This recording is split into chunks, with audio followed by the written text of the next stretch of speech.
আমরা আজকে জানব রাষ্ট্রের সংজ্ঞা ও রাষ্ট্রের গুরুত্বপূর্ণ বৈশিষ্ট্য সম্পর্কে।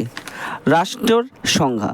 রাষ্ট্রবিজ্ঞানীরা বিভিন্ন দৃষ্টিকোণ থেকে রাষ্ট্রের সংজ্ঞা দিয়েছে, তবে মূলত বর্তমান রাষ্ট্রের চারটি বৈশিষ্ট্য, যথা নির্দিষ্ট ভূখণ্ড, জনগণ, সরকার, সার্বভৌমিকতা বর্তমান থাকলে তবেই আমরা তাকে রাষ্ট্র বলি। এর মধ্যে বিশেষ উল্লেখ হলো সার্বভৌমিকতা। যাই হোক, রাষ্ট্রবিজ্ঞানীরা যে সকল দিক থেকে রাষ্ট্রের সংজ্ঞা দিয়েছে তার কয়েকটা উল্লেখ করা হলো। 1. প্রখ্যাত গ্রিক দার্শনিক অ্যারিস্টটলের মতে স্বাবলম্বী ও পরিপূর্ণ জীবনযাপনের উদ্দেশ্যে সংগঠিত কয়েকটি পরিবার ও গ্রামের সমষ্টি হলো রাষ্ট্র। 2. বার্জেসের মতে রাষ্ট্র হলো কোনো নির্দিষ্ট অঞ্চলে রাজনৈতিকভাবে সংগঠিত জনসমষ্টি। 3. মার্কিন রাষ্ট্রপতি উড্রো উইলসন কোনো নির্দিষ্ট ভূখণ্ডে আইন প্রতিষ্ঠার জন্য সংগঠিত জনসমষ্টিকে রাষ্ট্র বলে অভিহিত করেছেন। 4. ল্যাস্কি বলেছেন আধুনিক রাষ্ট্র হলো এমন একটি ভৌগোলিক সমাজ যা শাসক ও শাসিতের মধ্যে বিভক্ত এবং যেখানে শাসক তার নির্দিষ্ট স্বাভাবিক সীমারেখার মধ্যে অন্যান্য প্রতিষ্ঠানের উপর আধিপত্য দাবি করে। 5. ওপেনহাইম বলেছেন যখন কোনো দেশের জনসাধারণ তাদের নিজেদের সার্বভৌম সরকারের অধীনে বাস করে তখনই তাকে একটি যথার্থ রাষ্ট্র বলে অভিহিত করা যায়। 6. লেনিনের মতে রাষ্ট্র হলো একটি শ্রেণীর উপর অন্য একটি শ্রেণীর উৎপীড়নের যন্ত্র, অন্য প্রধানত শ্রেণীগুলিকে একটি শ্রেণীর আয়ত্তে রাখার যন্ত্র। এবার আমরা জানব রাষ্ট্রের গুরুত্বপূর্ণ বৈশিষ্ট্য সম্পর্কে। রাষ্ট্রের সংজ্ঞা নির্দেশের প্রশ্নে রাষ্ট্রবিজ্ঞানীদের মধ্যে যথেষ্ট মত পার্থক্য থাকলেও রাষ্ট্রের বৈশিষ্ট্য সম্বন্ধে তাদের মধ্যে যথেষ্ট মতৈক্য রয়েছে। রাষ্ট্রের মূলত চারটি উপাদান: 1. জনসমষ্টি, 2. নির্দিষ্ট ভূখণ্ড, 3. সরকার, 4. সার্বভৌমিকতা। কেউ কেউ এই চারটি ছাড়াও 5. স্থায়িত্ব, 6. অন্যান্য রাষ্ট্রের স্বীকৃতি ও 7. জাতীয়তাবাদকে উল্লেখ করেছে। জনসমষ্টি।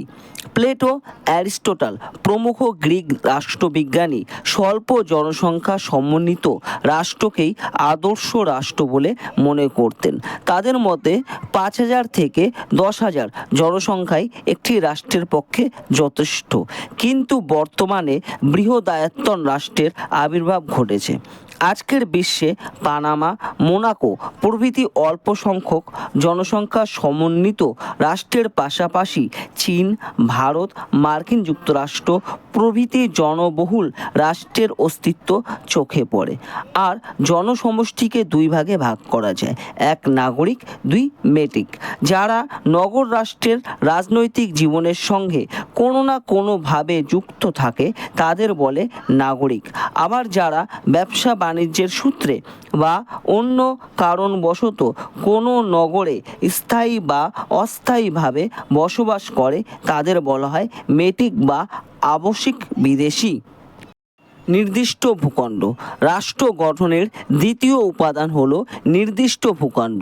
রাষ্ট্রের নির্দিষ্ট ভূখণ্ড বলতে কেবল রাষ্ট্রের অভ্যন্তর স্থিত ভূপৃষ্ঠকে বোঝায় না, সেই সঙ্গে রাষ্ট্রের অন্তর্গত ভূভাগ, ভূগর্ভস্থ সব পদার্থ, নদ নদী, গিরিপথ, আকাশপথ, সমুদ্রকূল প্রভৃতিকে বোঝায়। যেমন সম্মিলিত জাতিপুঞ্জের সামুদ্রিক আইন সংক্রান্ত তৃতীয় সম্মেলনে 12 মাইল পর্যন্ত এলাকাকে উপকূলবর্তী রাষ্ট্রের ভূখণ্ড বলে চিহ্নিত করা হয়।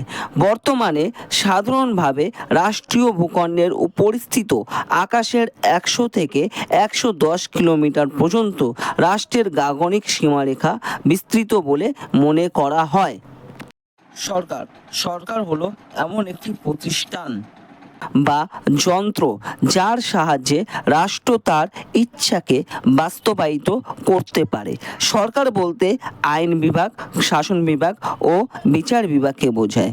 বর্তমানে বিভিন্ন প্রকারের সরকারের অস্তিত্ব চোখে পড়ে, যথা একনায়কতন্ত্রী সরকার, গণতান্ত্রিক সরকার, সংসদীয় বা মন্ত্রী পরিষদ চালিত সরকার, রাষ্ট্রপতি শাসিত সরকার, এককেন্দ্রিক সরকার, যুক্তরাষ্ট্রীয় সরকার প্রভৃতি।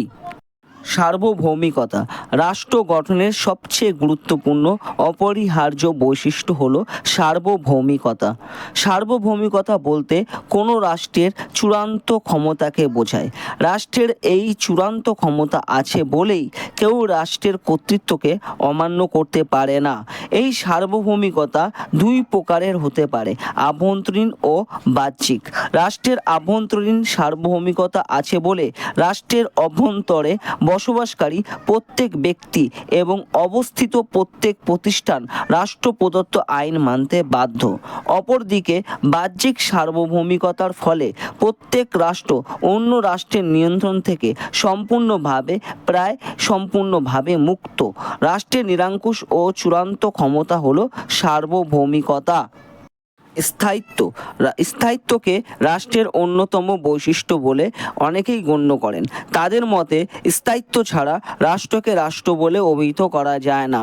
অপরদিকে মার্ক্সবাদীরা রাষ্ট্রকে চিরন্তন বলে মনে করেন না। তাদের মতে শ্রেণীহীন, শোষণহীন সমাজ প্রতিষ্ঠিত হলে শোষণের হাতিয়ার রাষ্ট্রের বিলুপ্তি ঘটাবে। অন্যান্য রাষ্ট্রের স্বীকৃতি রাষ্ট্রের অন্যতম বৈশিষ্ট্য হিসাবে আন্তর্জাতিক স্বীকৃতির গুরুত্ব রয়েছে।